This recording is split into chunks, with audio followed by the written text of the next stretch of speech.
Halo para guru hebat di seluruh Indonesia, senang sekali bisa bertemu lagi. Nah, ide pembahasan kita kali ini tuh datang dari Dr. Moko, pendiri Acitya Basvara. Beliau menantang kita semua untuk melihat lebih dalam lagi seberapa powerfulnya sih mentoring, observasi, dan refleksi antar sesama guru. Yuk, kita bedah bareng-bareng. Coba jujur deh, Bapak Ibu Guru.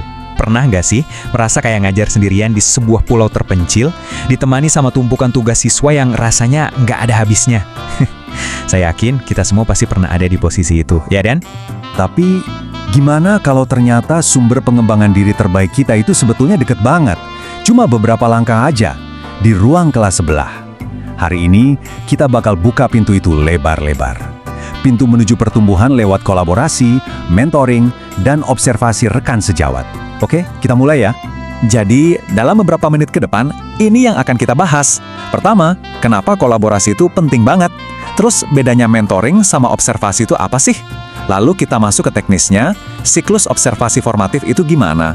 Nggak lupa, kita juga belajar seni memberi umpan balik yang ngena. Dan terakhir, gimana semua ini bisa bikin kita berefleksi, tumbuh, jadi pemimpin. Oke, kita mulai dari yang paling dasar dulu. Kenapa sih kita harus repot-repot keluar dari cangkang kita dan berkolaborasi? Nah, ini dia jawabannya. Untuk bergerak dari isolasi menuju inspirasi. Ya, tantangan-tantangan ini nyata banget kan? Rasa terisolasi, beban kerja yang numpuk, dan kadang kita butuh banget masukan yang praktis, yang relevan. Disinilah model kolaboratif, contohnya kayak kelompok studi guru, jadi solusinya. Coba bayangin, kita punya wadah buat saling berbagi strategi, buat mencahin masalah nyata di kelas. Keren kan? Oke, kita udah tahu kenapanya. Sekarang kita bedah apanya. Dalam kolaborasi ini ada dua alat bantu utama yang bisa kita pakai, mentoring dan observasi. Penting banget buat kita paham bedanya. Kita pasti sering dengar ya, istilah mentoring sama coaching. Gampangnya gini, kalau mentoring itu biasanya ada guru senior yang membimbing guru yang lebih junior. Kalau coaching, itu lebih kayak mitra setara. Dua guru yang posisinya sama, belajar bareng. Tapi intinya, mau itu mentoring atau coaching, tujuannya sama, saling dukung untuk tumbuh bareng. Nah, sekarang kita ngomongin observasi. Ini penting banget nih. Ada beda besar antara observasi yang rasanya kayak lagi ujian, itu namanya sumatif, dengan observasi yang rasanya kayak ngobrol santai sama teman, yaitu formatif.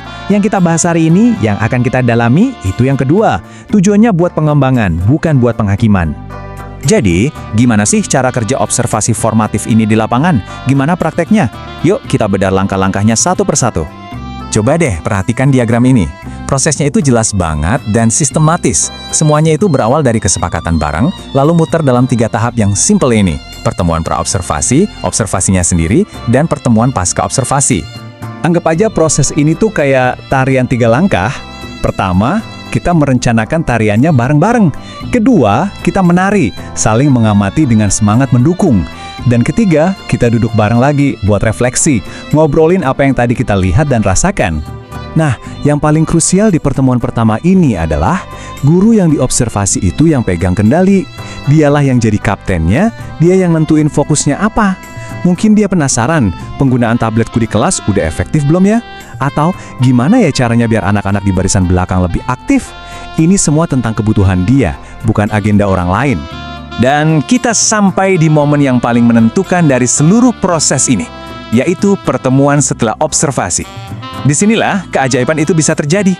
Dan semuanya bergantung pada satu hal, seni memberikan umpan balik yang konstruktif. Salah satu teknik yang paling populer dan gampang diingat, itu namanya metode sandwich atau roti lapis. Gampangnya, kita buka dengan roti pujian yang tulus.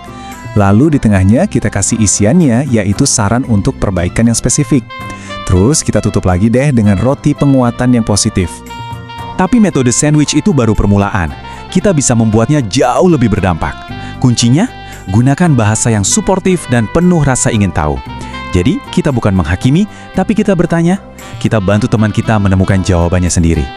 Misalnya, kita bisa bilang, tadi saya lihat ada momen menarik pas kamu, bisa ceritain nggak? Apa yang ada di pikiranmu waktu itu? Jadi, buat apa sih kita melakukan semua ini? Apa hasil akhirnya? Apa dampaknya buat kita, buat sekolah, dan yang paling penting, buat murid-murid kita? Wah, manfaatnya itu luar biasa banyak. Ini bukan cuma soal teknik ngajar loh, tapi lebih dalam dari itu. Ini tentang membangun budaya refleksi diri, menciptakan perubahan nyata di kelas, dan akhirnya menumbuhkan komunitas guru yang saling mendukung. Jadi kita nggak merasa sendirian lagi. Pada akhirnya, semua ini kembali ke satu ide yang sangat sederhana tapi juga sangat kuat, seperti yang tertulis di sini. Tujuan utamanya adalah untuk membantu guru menjadi guru yang lebih baik. Titik. Sesederhana itu. Guru membantu guru. Nah, pembahasan ini bukan cuma teori ya, tapi ini adalah undangan terbuka untuk Bapak Ibu guru semua. Coba deh, setelah ini, pikirkan, siapa satu rekan guru yang bisa Anda ajak untuk memulai kolaborasi ini. Yuk, kita sama-sama terus kembangkan profesionalitas kita demi anak-anak didik di seluruh Indonesia. Teruslah jadi inspirasi. Oh ya, sebagai penutup, ada salam hangat dari Dr. Moko untuk seluruh guru inspiratif di Indonesia.